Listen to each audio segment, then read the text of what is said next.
Salut tout le monde et bienvenue pour une nouvelle vidéo sur Ougat Next. Comme vous l'avez certainement vu hier, encore une fois je me suis adapté au calendrier de la semaine et étant donné qu'on avait le début des demi-finales des playoffs de la WNBA, j'ai décidé de ne pas sortir la vidéo le dimanche mais aujourd'hui comme la semaine dernière. Aujourd'hui on va donc revenir sur les matchs allés qualificatifs pour l'Euroleague qui ont eu lieu la semaine dernière et voir quelles équipes ont une chance de se qualifier à l'issue des matchs retour. Si pour certaines, elles ont quasiment déjà un pied en Euroleague, pour d'autres, le match retour s'avère beaucoup plus compliqué et l'écart n'est pas si important, tout va donc se jouer sur les matchs de cette semaine. Avant de démarrer, comme d'habitude, n'hésitez pas à liker la vidéo et à vous abonner si c'est toujours pas fait, mais aussi à activer la cloche pour être alerté des nouvelles sorties, mais aussi à me dire dans les commentaires quelles sont les équipes qui vous ont surpris, que ce soit positivement ou négativement, lors de ces matchs allés.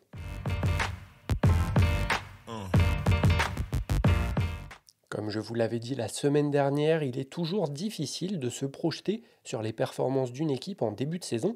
Avec un nouvel effectif, parfois un nouveau coach, il est toujours compliqué d'évaluer réellement une équipe sur le premier mois de la compétition.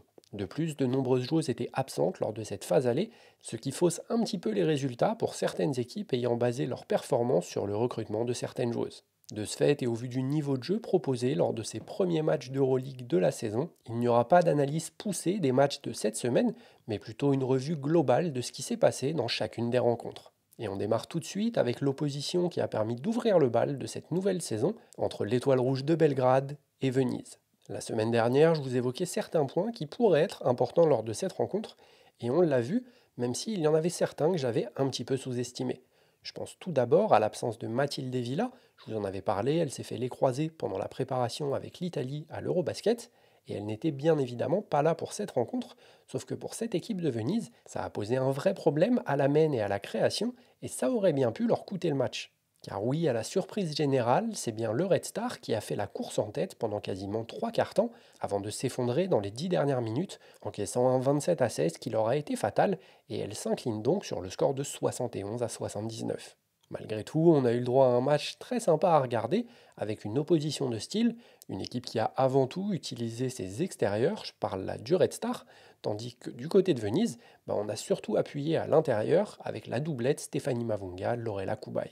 Stéphanie Mavunga, arrivée en provenance de Valencia à l'intersaison, n'a pas raté ses premiers pas avec son nouveau club et termine avec 16 points à 8 sur 9 au tir, passant d'ailleurs tout proche d'un double-double avec 9 rebonds et elle termine à 22 d'évaluation, la meilleure pour son équipe. Comme je le disais juste avant, elle a bien été aidée par Lorela Koubaï, qui a été décisif dans le dernier quart-temps, avec un gros tir à 3 points pour permettre à son équipe de prendre de l'air, et termine donc un match très complet avec 15 points, 5 rebonds, 4 passes pour 19 d'évaluation.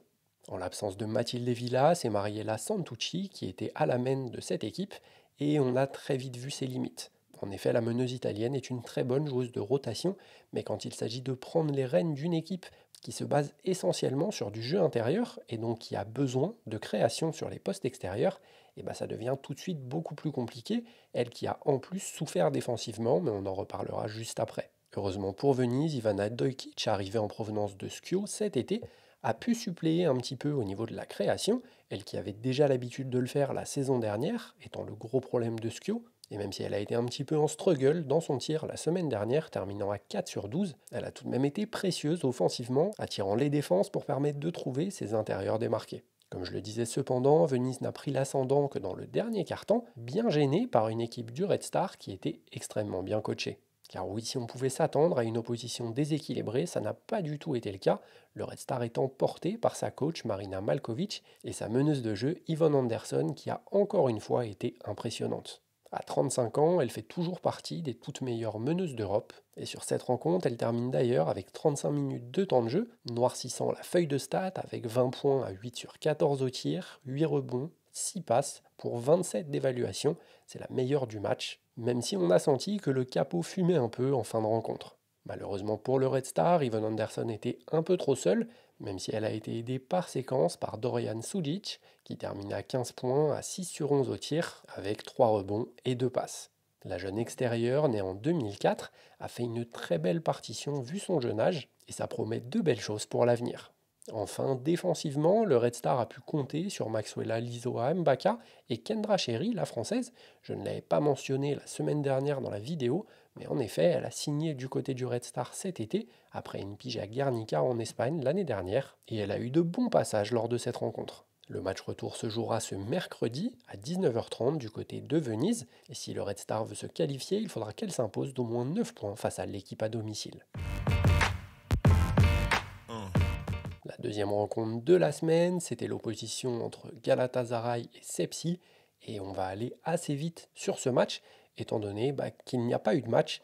Galatasaray a complètement roulé sur son adversaire, prenant très vite de l'avance, grâce notamment à quelques joueuses du 5 de départ qui ont été excellentes. Le club turc s'impose 81 à 48 à l'extérieur, ayant pris jusqu'à 40 points d'avance sur la rencontre, et ayant fait la course en tête pendant 37 minutes 31 secondes sur l'ensemble du match. Ces deux équipes ne jouaient pas au même sport, Galatasaray a dominé dans tous les aspects du jeu, malgré les absentes, on en a parlé, Marine Johannes par exemple n'était pas là pour cette rencontre, même si avec l'élimination de New York, elle devrait rejoindre le club assez rapidement. Du côté de Sepsi, on a très vite compris que l'équipe n'était pas armée pour rivaliser avec de si grosses cylindrées, et même face à une autre équipe de ces qualifications, on imagine que ça aurait quand même été compliqué pour tenter de se qualifier, et de ce fait elles seront très certainement beaucoup plus à leur place en Eurocup. Du côté de Galatasaray, on peut se réjouir des performances de Dorka Youaz et Dawak Kouyer, même si, comme on en a l'habitude, c'est un petit peu les montagnes russes avec Dawak Kouyer, capable du meilleur comme du pire d'une minute à l'autre. Malgré tout, elle termine à 12 points, à 4 sur 10 au tir, 12 rebonds et 4 contres pour 22 d'évaluation. De son côté, Dorka Youaz, arrivé en provenance de Skio pendant l'intersaison et qui n'a pas souhaité rejoindre la WNBA cet été, a pu jouer son premier match sous ses nouvelles couleurs et elle termine avec une très belle partition avec 15 points à 7 sur 11 au tir, 10 rebonds, 6 passes et 2 interceptions pour 29 d'éval, la meilleure de cette rencontre, et elle a vraiment donné une impression de facilité sur le terrain, avec une très bonne entente déjà avec Teia Oblak, et on a hâte de voir ce que le duo avec Marine Johannes peut donner, car ce sont deux joueuses qui jouent à l'instinct et qui peuvent être très complémentaires. Sur les lignes extérieures, Teia Oblak et Camilla Smalls n'ont pas eu à forcer leur talent, elles ont géré la rencontre de main de maître, se relayant un petit peu sur les postes de meneuse et d'arrière. Même si on a senti Camilla Smalls un petit peu en galère avec son tir, elle a su se rassurer sur la ligne des lancers francs et trouver des décalages pour ses partenaires. Si on pouvait avoir des questionnements sur l'apport du banc dans une grosse cylindrée comme celle-là, qui a avant tout misé sur un très gros 5 de départ, ça n'a pas du tout été le cas, car le banc a répondu présent, avec quelques joueuses qui ont alimenté la marque quand les titulaires étaient dehors. Et je pense ici notamment à Elif Beyram et à Gökçen Fitik, qui ont toutes les deux fait de bonnes prestations. Avec cette victoire de 33 points, Galatasaray a quasiment déjà assuré sa qualification. Il faudrait vraiment un miracle pour perdre de 34 au match retour, en particulier car ce match aura lieu en Turquie, et on devrait donc voir Galat s'imposer très facilement lors de ce match retour, qui aura lieu mercredi à 19h.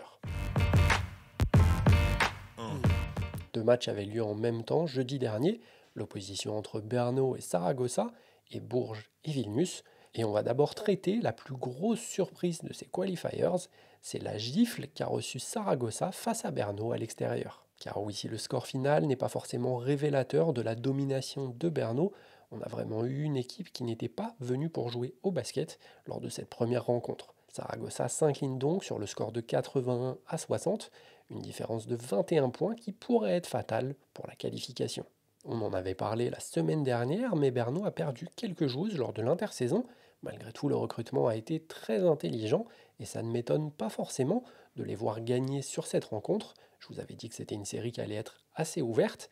Malgré tout, je ne m'imaginais pas les voir dominer comme ça, en particulier en première mi-temps. Car oui, pour vous donner une idée du niveau de domination, Saragossa n'a scoré que 19 points en première mi-temps et ont été menées de 36 points à un moment du match. Elles n'auront d'ailleurs mené que 44 secondes sur la rencontre, en tout début de premier quart-temps, pour ensuite courir après le score pendant plus de 38 minutes. Dominées dans tous les compartiments du jeu sauf au rebond offensif, une bataille qu'elles ont gagnée 15 à 12, Saragossa a complètement été étouffée lors de cette rencontre, perdant 22 ballons et encaissant 25 points sur ces mêmes pertes de balles, mais aussi et surtout encaissant 42 points dans la raquette. À ce niveau-là, ça ne doit pas arriver si on veut espérer gagner une rencontre. Et un autre facteur qui joue évidemment beaucoup, c'est l'adresse extérieure notamment, puisque Saragossa n'a tiré qu'à 22% à 3 points. On ne peut pas espérer gagner un match de basket en shootant si pauvrement, tandis que de l'autre côté, Berno n'a pas vraiment été dérangé, shootant à 50% au tir, avec un assez correct 33% à 3 points.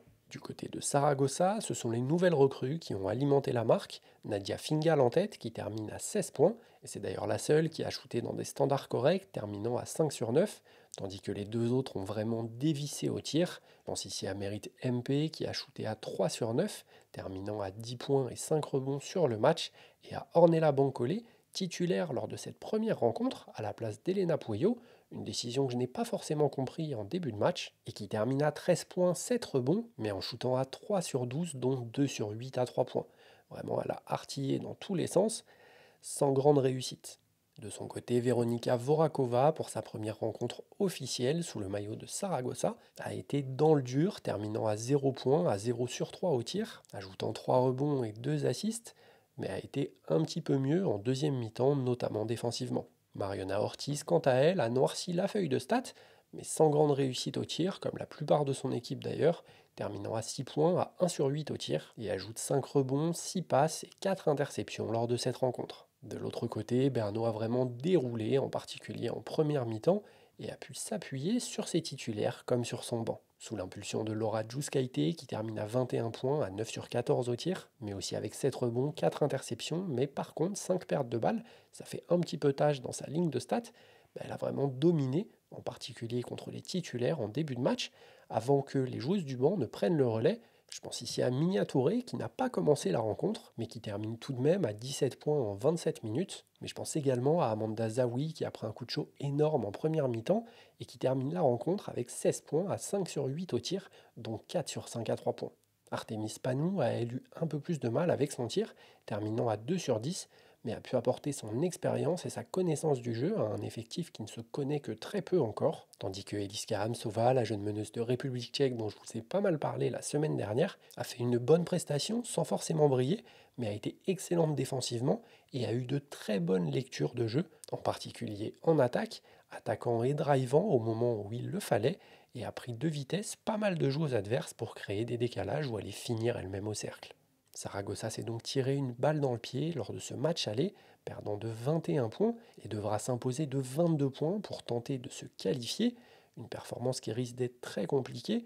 On sait que c'est une équipe qui arrive à faire déjouer des adversaires sur certaines périodes d'un match, mais pour gagner de 21 avec si peu d'armes offensivement, en sachant que Carla Leight ne sera certainement pas là, même si elle a terminé sa saison du côté de Golden State, ça paraît un petit peu compliqué. Offensivement, on retrouve les mêmes problèmes que la saison dernière du côté de l'équipe espagnole, mais avec encore moins de joueuses qui peuvent être régulières offensivement. L'an dernier, il y avait Tanaya Atkinson et Markisha Gatling qui permettaient d'avoir une sécurité, au moins sur le jeu intérieur, et d'aller chercher elles-mêmes leurs points dans la raquette. Là, cette année, ça paraît beaucoup plus compliqué, et on a pas mal de joueuses qui ont besoin d'un système cohérent autour d'elles pour être efficaces offensivement. Le match retour aura lieu ce mercredi à 20 h. Avantage Berno donc pour la qualification, car même si elles perdent ce match, il faudrait qu'elles s'inclinent de 22 points pour passer à la trappe. L'avant-dernière rencontre de ces matchs allés, c'était l'opposition entre Bourges et Vilnius, et c'était certainement le pire match de la semaine. Déjà, je vous avoue que j'ai hésité, car les deux matchs étaient à la même heure, entre me mettre le match entre Brno et Saragossa et celui entre Bourges et Vilnius, puis j'ai vu le 5 de départ de Bourges, et là j'ai très vite fait mon choix et j'ai mis le premier match. Bourges avait décidé de commencer la rencontre avec Alix Duchet et Tim Apouille sur les postes d'arrière, tandis que Marie-Paul Fopossi était dans l'aide, avec une raquette composée de Maeva Djabtitaldi et de Kariata Diaby. Le spacing est donc mort en voyant cette composition, et ça s'est d'ailleurs vérifié lors de la rencontre puisque Bourges n'a tiré qu'à 20% à 3 points. Les Berruyères ont très vite pris un éclat dans la rencontre grâce à une très belle performance de Camille Nassekaite qui avait déjà 19 points à la mi-temps. Oui, oui, en 2025, Camille Nassekaite a planté 19 points face à Bourges en première mi-temps. Car si l'attaque était le seul problème de l'équipe de Bourges, elles auraient sûrement pu remporter cette rencontre. Malheureusement, défensivement, c'était tout aussi infâme, se prenant des coups dans le dos dans tous les sens, encaissant 38 points dans la raquette. Pour une équipe avec aucun spacing et des grandes, franchement, ça la fout un petit peu mal. Bourges n'a vraiment rien proposé pendant cette rencontre et mérite amplement sa défaite, perdant 17 ballons, encaissant 16 points sur ces mêmes pertes de balles, encaissant 16 points en contre-attaque, donc un repli qui était complètement inexistant, et 18 points du banc face à une équipe de Vilnius qui n'avait vraiment pas les mêmes armes. Pour vous donner une petite idée de l'ampleur des dégâts offensifs de cette équipe de Bourges, Alix Duchet termine à 3 sur 12 au tir, Tima Pouille à 0 sur 6, Elodie Nègre à 2 sur 8, Laetitia Guapo à 2 sur 6, et la paire Maeva Djabditaldi Marie-Paul Fopossi, qui terminent respectivement à 12 et 16 points marqués sur le match, ont shooté à 10 sur 26 en cumulé, dont 4 sur 9 à 3 points. Je ne vais pas forcément m'étaler sur ce match, tant il était très compliqué à voir. Je ne vais pas vous mentir, je l'ai regardé en replay en avance rapide, tellement c'était infâme. Bourges a pris l'eau dans tous les sens, malgré un petit sursaut d'orgueil lors du troisième quart-temps. On sait que c'est une équipe un petit peu diesel, qui a tendance à mettre un peu de temps à rentrer dans son match et a vraiment performé lors du troisième quart-temps. Ça fait plusieurs saisons que c'est comme ça. Ça a été le cas encore une fois sur ce match-là, mais elles se sont cette fois-ci effondrées dans les 10 dernières minutes, encaissant un 25-11. Vraiment, elles n'ont pas vu le jour dans le dernier quart-temps, et Vilnius s'est imposé au final assez facilement de 11 points sur le score de 75 à 64. Pour se qualifier, Bourges devra donc s'imposer d'au moins 12 points au Prado lors du match retour qui aura lieu ce mercredi à 20 h.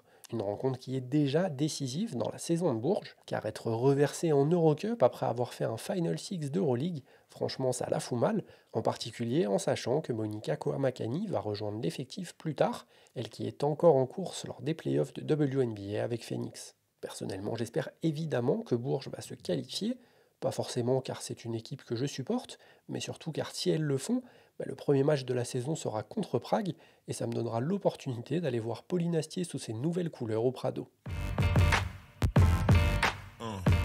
On termine avec la dernière rencontre de la semaine. C'était l'opposition entre DVTK et Lublin et on a eu le droit à la rencontre la plus serrée de cette phase aller avec 15 changements de lead pendant le match, des écarts qui n'ont pas été supérieurs à 9 points et deux équipes qui se sont rendues coup pour coup pendant toute la rencontre. Au final, c'est Lublin qui s'impose sur le score de 70 à 67 grâce à une meilleure gestion de sa fin de match et des tirs qui sont enfin rentrés. Car oui, sur la rencontre, Lublin n'a tiré qu'à 23% à 3 points, mais a tout de même réussi à s'imposer, comme quoi c'est possible de gagner un match même en shootant très mal. Il suffit de se donner les moyens défensivement de rendre la vie compliquée à son adversaire et à chercher des solutions de panier facile à l'intérieur. Derrière son duo d'arrière, Destiny Slocum et Robbie Ryan, à 17 et 16 points respectivement lors de ce match, Lublin a su appuyer là où ça faisait mal, variant entre jeu intérieur et extérieur, avec des drives bien sentis, des tirs à mi-distance qui ont fait mouche lorsqu'il le fallait, et elles ont réussi à repasser devant à la fin,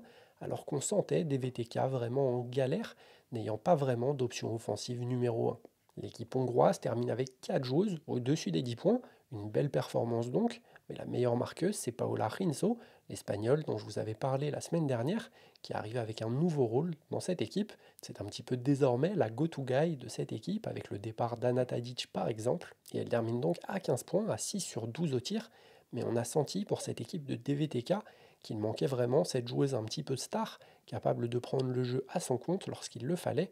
On les a vus souffrir dans le dernier quart-temps, n'arrivant souvent pas à trouver de solutions offensives et étant bien souvent dépassés défensivement par le jeu de percussion de Lublin. La jeune meneuse Dominika Ullmann, née en 2005, a elle montré de très belles choses du côté de Lublin. Elle termine la rencontre avec 12 points et 5 interceptions.